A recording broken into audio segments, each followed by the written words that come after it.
Hello दोस्तों, welcome back to my channel Ankita's NEET biology. आज हम पढ़ेंगे बायोमोलिक्यूल्स जो क्लास 11 का चैप्टर है। आइए शुरू करते हैं। तो पहला स्टेप हमारा होता है कि chemical analysis of living tissue कैसे करते हैं।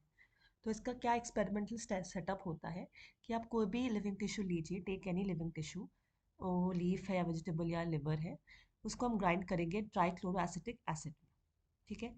फिर ग्राइंड करने के बाद will get a thick slurry. फिर आप उसको फ़िल्टर करेंगे, जैसे हम फ़िल्टर करते हैं एक फ़नल लगा के, केमिस्ट्री लैब में आपने देखा होगा।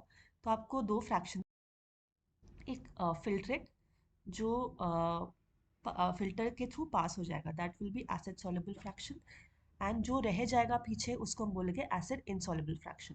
तो एसिड सॉल्युबल में क्या-क्या होंगे? Small organic molecules, water soluble compounds and बहुत सारे बायोमोलिक्यूल्स, दैट इज़ जैसे कि अमीनो एसिड्स, शुगर्स, जो हम आगे पढ़ेंगे। ये ईज़िली डिसॉल्व हो जाते हैं एसिड में and they pass through the filter. Acid insoluble fraction क्या होता है? ये फ़िल्टर में रह जाता है। This contains proteins, polysaccharides, nucleus and lipids. ये जनरली लार्ज, ज़्यादा बड़े होते हैं साइज़ में, इसको हम बोलते हैं large macromolecules and they are not soluble in acid. फिर साइंटिस्ट आइडेंटिफाई कैसे करते हैं एक पर्टिकुलर कंपाउंड को? लोग क्या करते हैं, कंपाउंड को एक्सट्रैक्ट करते हैं पहले, फिर उसको सेपरेट करते हैं। जैसे टेक्निक्स हो गए क्रोमैटोग्राफी, इलेक्ट्रोफोरेसिस, ये आप हायर क्लास में पढ़ेंगे। उसमें से हम आइसोलेट करते हैं और एक कंपाउंड को प्यूरिफाई करते हैं। फिर हम उस पर टेस्ट रन करते हैं उसका मॉलिक्यूलर फॉर्मूला जानने के लिए, स्ट्रक्चर जानने के लिए एंड फंक्शनल ग्रुप्स जानने के लिए। तो केमिस्ट्री पॉइंट ऑफ व्यू से हम आइडेंटिफाई कर सकते हैं कौन से फंक्शनल ग्रुप है उसमें, और बायोलॉजी पॉइंट ऑफ व्यू से हम आइडेंटिफाई कर सकते हैं कि कौन सा बायोमोलिक्यूल है। तो all carbon compounds obtained from living tissues are called biomolecules. तो हमें ये कैसे पता चलेगा कि inorganic substances are also present?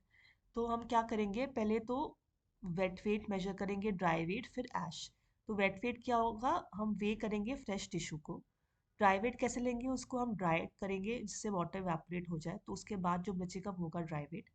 And then we will burn it completely. तो उसके बाद क्या बचेंगे, ऑल दी ऑर्गेनिक मैटर क्या becomes carbon dioxide, water vapour. तो रिमेनिंग क्या बच जाता है, ऐश। तो ऐश में कैल्शियम होगा, magnesium, potassium, sodium, phosphate, sulphate. These are inorganic elements and compounds.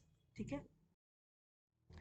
तो लिविंग टिश्यू में क्या होंगे, ऑर्गेनिक कंपाउंड्स होंगे एंड इनऑर्गेनिक कंपाउंड्स होंगे। ऑर्गेनिक कंपाउंड्स हमारे बायोमोलिक्यूल्स हो गए एंड इनऑर्गेनिक कंपाउंड्स हो गए हमारे कंपोनेंट्स हो गए, मिनरल्स, आयंस एंड वाटर। तो सबसे पहला हमारा बायोमोलिक्यूल आता है अमीनो एसिड। तो ये ऑर्गेनिक कंपाउंड्स होते हैं। तो ये एक कार्बन होता है जिसको हम बोलते हैं अल्फा कार्बन, उसके साथ 4 अलग स्ट्रक्चर्स जुड़ी होते हैं। आपको पता है कि उसमें 4 वैलेंसी होती है कार्बन की, तो 4 अलग स्ट्रक्चर्स से जुड़े होते हैं। ठीक है। एक पे होगा हमारा कार्बोक्सिलिक ग्रुप, फिर अमीनो ग्रुप, एक हाइड्रोजन और एक वेरिएबल ग्रुप जिसे हम आर बोल सकते हैं। आर कोई कुछ भी हो सकता है, तो आर के बेसिस पे ही nature of amino acid decide होता है। ठीक है। और ये 20 टाइप्स के होंगे। तो अगर आर ग्रुप हाइड्रोजन हुआ, मतलब 2 हाइड्रोजन हो जाएंगे उसमें, तो हम ग्लाइसिन बोलेंगे। उसमें अगर आर ग्रुप मिथाइल हो गया तो एलेनिन, हाइड्रोक्सी मिथाइल हो गया तो सेरीन। तो chemical and physical properties of amino acids are decide essentially of the amino, carboxyl and the R functional groups. ठीक तो based on the number of amino and carboxylic groups, amino acids can be acidic, basic और neutral. ठीक है। acidic जैसे glutamic acid हो गया, basic lysine हो गया and neutral for example valine. Similarly aromatic amino acids भी होते हैं, 3 होते हैं वो, tyrosine, phenylalanine and tryptophan. ठीक है। और एक प्रॉपर्टी होता है अमीनो एसिड्स का, that is ionizable nature, amino group and which is by the amino group and the carboxylic group. तो ये कार्बोक्सिलिक और अमीनो ग्रुप आयनाइज कर सकते हैं। जैसे आप इस डायग्राम में देख सकते हैं कि कार्बोक्सिलिक ग्रुप से एक एच चला गया तो नेगेटिवली चार्ज हो गया, और एक एच चला गया अमीनो ग्रुप से तो वो NH3+ से NH2 बन गया। तो ये दोनों ग्रुप्स आयनाइजेबल नेचर के होते हैं। तो ये डिफरेंट पीएच पे इसका जो स्ट्रक्चर होता है अमीनो एसिड का वो चेंज होता है। नेक्स्ट आता है हमारा lipids. Lipids are generally water insoluble, ये हाइड्रोफोबिक मॉलिक्यूल्स होते हैं। वो सिंपल फैटी एसिड्स भी होते हैं, हो सकते हैं। तो फैटी एसिड में क्या होता है, कार्बोक्सिल ग्रुप होता है। ठीक है।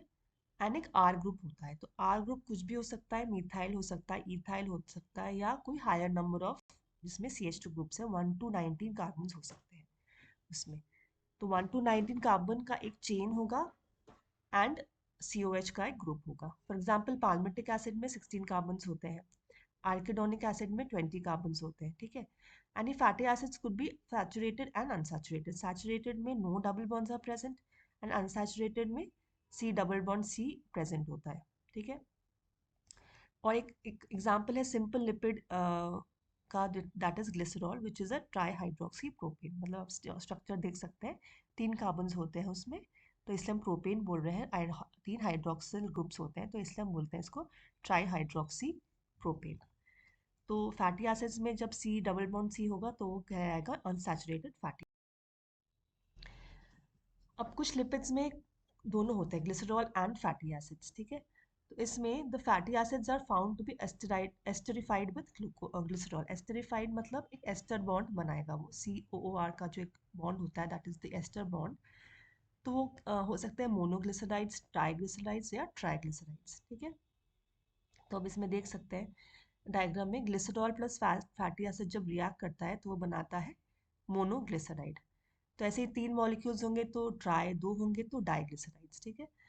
जब ये रिएक्ट करता है ये ग्लिसरॉल एंड फैटी एसिड, तो एक एस्टर बॉन्ड फॉर्म होता है। फर्स्ट कार्बन पे आप देख पा रहे होंगे COOR का, C डबल बॉन्ड OR का एस्टर बॉन्ड फॉर्म हो रहा है, प्लस वाटर मॉलिक्यूल निकल रहा है, ठीक है। तो उसमें ऑयल्स एंड फैट्स आते हैं इसमें। तो ऑयल्स एंड फैट्स कैसे हम लोग डिसाइड करते हैं, based on their melting point. तो ऑयल्स का लोअर मेल्टिंग पॉइंट होता है, इसलिए विंटर्स में ऑयल जमता नहीं है, it remains as oil in winters, ठीक है। तो एंड सम लिपिड्स में क्या होता है, फॉस्फोरस भी होता है। ये स्ट्रक्चर के अलावा फॉस्फोरस भी होता है, तो तब हम उसको क्या बोलते हैं, फॉस्फोलिपिड्स। जैसे कि हम देखते हैं हमारे सेल मेम्ब्रेन में, यूकैरियोटिक चैप्टर में हमने देखा था, फॉस्फोलिपिड बाइलेयर होता है हमारे सेल मेम्ब्रेन का, ठीक है। उसका एग्जाम्पल है हमारा लेसिथिन। तो इसमें हाइड्रोफिलिक हेड होता है जो फॉस्फेट का बना होता है, एंड टेल जो होता है वो सैचुरेटेड फैटी एसिड का बना होता है, ठीक है। तो 2 टाइप्स ऑफ फॉस्फोलिपिड्स हो सकते हैं, लेसिथिन जिसमें ग्लिसरॉल है, और स्फिंगोमाइलिन जिसमें स्फिंगोमाइलिन जो है वो है बैकबोन, ठीक है। फिर कुछ कार्बन कंपाउंड्स होते हैं जिसमें हेट्रोसाइक्लिक रिंग्स होते हैं। मतलब हेट्रोसाइक्लिक मतलब साइकिल, जैसे बेंजीन का हमारा कंपाउंड हम देखते हैं साइक्लिक होता है, वैसे ही कुछ कंपाउंड्स होते हैं जिसमें हेट्रोसाइक्लिक रिंग्स होते हैं। तो हम उनको बोलते हैं नाइट्रोजनस बेसिस। तो these are adenine, guanine, cytosine, uracil and thymine. ये जब नाइट्रोजन बेसिस शुगर से अटैच्ड होते हैं, they we call them as nucleosides. तो ऐसा आप याद रख सकते हैं, न्यूक्लियोसाइड्स मतलब साइड्स मतलब S से शुगर, ठीक है।